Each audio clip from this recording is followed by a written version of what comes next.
Assalamualaikum warahmatullahi wabarakatuh. Kembali lagi di channel Nasihat Kehidupan Misteri. Pada video kali ini saya akan membahas tentang 2023 penguasa tanah Jawa datang menagih janji. Tahun 2023 Indonesia harus waspada. Pasalnya ramalan Jayabaya mengungkap bahwa tahun 2023 adalah tahun datangnya Sabdo Pahlawan Nagih Janji. Sabdo Pahlawan Nagih Janji ini diyakini sebagai tanda akan terjadinya kekacauan atau bencana alam yang akan terjadi di berbagai daerah.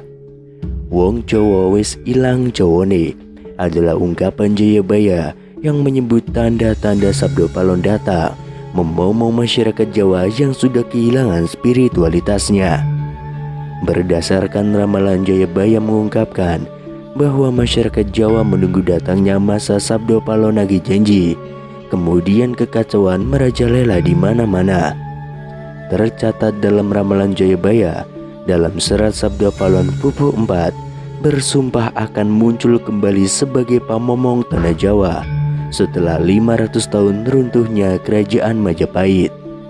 Apabila dihitung 500 tahun dari kerajaan Majapahit runtuh pada tahun 1478, maka ramalan datangnya masa Sabdo Pahlawan Nagih Janji jatuh pada tahun 2020 hingga tahun 2023. Pertanda meletusnya Gunung Merapi yang dijelaskan dalam Pupuh 5 dalam serat Sabdo Pahlawan yang berbunyi, Kulo Damel Pratondo, Pratondo tembahyang memihar di Merapi yang jeblok melilahar, lindu ping pitu sedino, kaline banjir bandang.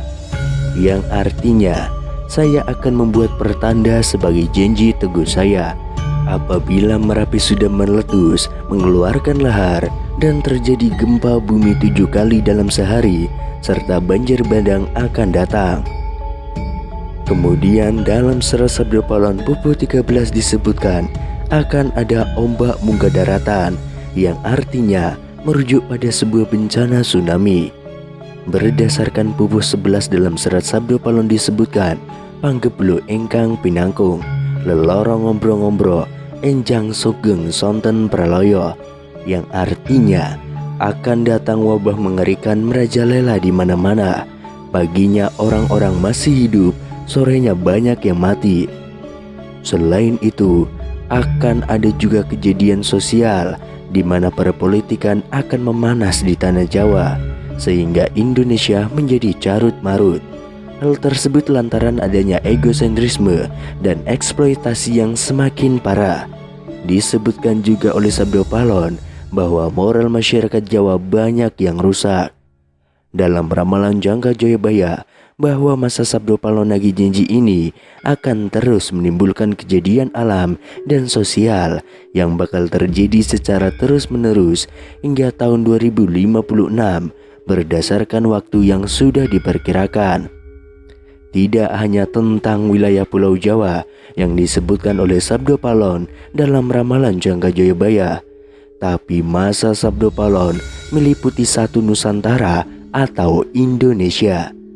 Itu artinya dari Sabang sampai Merauke diramalkan sama-sama akan mengalami kejadian bencana alam dan sosial yang sama. Datangnya rentetan peristiwa tersebut akan terjadi secara beruntun atau silih berganti dan tidak menentu. Perlu diketahui, Sabdo Pahlawan merupakan tokoh legendaris, pandita, penasihat kerajaan Majapahit, penguasa terakhir yang beragama Buddha dari kerajaan Majapahit di Pulau Jawa. Beberapa ramalan Jayabaya terbukti pada beberapa dekade terakhir. Namun sebagai masyarakat, kita tetap selalu berdoa dan berikhtiar agar Indonesia selalu aman dan damai tanpa ada bencana suatu apapun. Sabdo Pahlawan Nagih Janji ini berawal saat Pulau Jawa dikenal angker pada zaman dahulu, hingga Syekh Subakir yang diutus menyebarkan agama Islam harus menghadapi tantangan hingga membuat perjanjian Sabdo Pahlawan dengan roh halus penguasa wilayah yakni Ki Semar Badranaya. Perjanjian Sabdo Pahlawan itu dibuat sebagai kesepakatan antara Syekh Subakir yang datang menyebarkan agama Islam ke Pulau Jawa yang terkenal angker dengan roh halus penguasa wilayah, yakni Ki Semar Badranaya. Diceritakan pada masa dahulu, Pulau Jawa terkenal angker yang dikuasai roh halus Ki Semar Badranaya. Kedatangan Syekh Subakir yang diutus oleh Sultan Turki, Sultan Muhammad I, untuk syiar agama Islam. Setelah keduanya terlibat pertempuran dan sama-sama kuat, Syekh Subakir dan Ki Semar Badranaya akhirnya membuat kesepakatan melalui sebuah perjanjian yang disebut Sabdo Palon.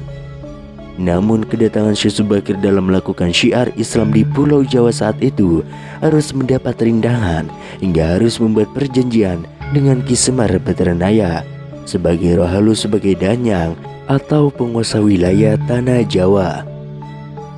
Syekh Subakir dikenal sebagai orang yang berhasil melumbali Pulau Jawa yang terkenal angker dan wingit pada dahulu kala. Saat itu, Sultan Turki, Sultan Muhammad I mendapatkan petunjuk untuk melakukan penyebaran Islam di Pulau Jawa, sebuah tempat di tanah Jawa yang dalam pengaruh magis begitu kuat. Mulai dari jin hingga setan menghuni setiap sudut tanah Jawa yang saat itu masih berbentuk hutan belantara. Diutuslah rombongan para alim ulama untuk mendatangi Pulau Jawa guna melakukan syiar Islam. Namun alangkah terkejutnya Sultan Muhammad I karena hampir seluruh rombongan tersebut tewas akibat perbuatan para lelembut penduduk tanah Jawa yang tidak mau menerima ajaran Islam. Namun petunjuk harus dijalankan, sehingga utusan berikutnya dikirim ke Pulau Jawa yang angker itu. Sosok utusan itu terkenal alim, ahli ruqyah, memiliki kemampuan untuk berinteraksi dengan dunia gaib. Bahkan sosok ini memiliki keahlian dalam membabat tanah yang angker. Dialah Syekh Subakir yang memiliki nama asli Syekh Tambu Ali bin Syekh Bakir. Sesampainya di Pulau Jawa, Syekh Subakir langsung menuju ke Gunung Tidar yang diyakini sebagai titik pusat dari tanah Jawa. Di puncak gunung ini, Syekh Subakir memasang tumbal berupa batu hitam yang sudah dirajah. Batu tersebut dikenal dengan nama Aji Kalacakra untuk menetralisir daya magis negatif dari bangsa jin. Selama 3 hari 3 malam, batu tersebut mengeluarkan hawa yang sangat panas hingga para lelembut terpaksa menyingkir ke laut selatan Jawa. Kejadian itu kemudian sampai mengusik ketenangan Ki Semar Badranaya, sang danyang tanah Jawa yang selama ribuan tahun khusyuk bertapa.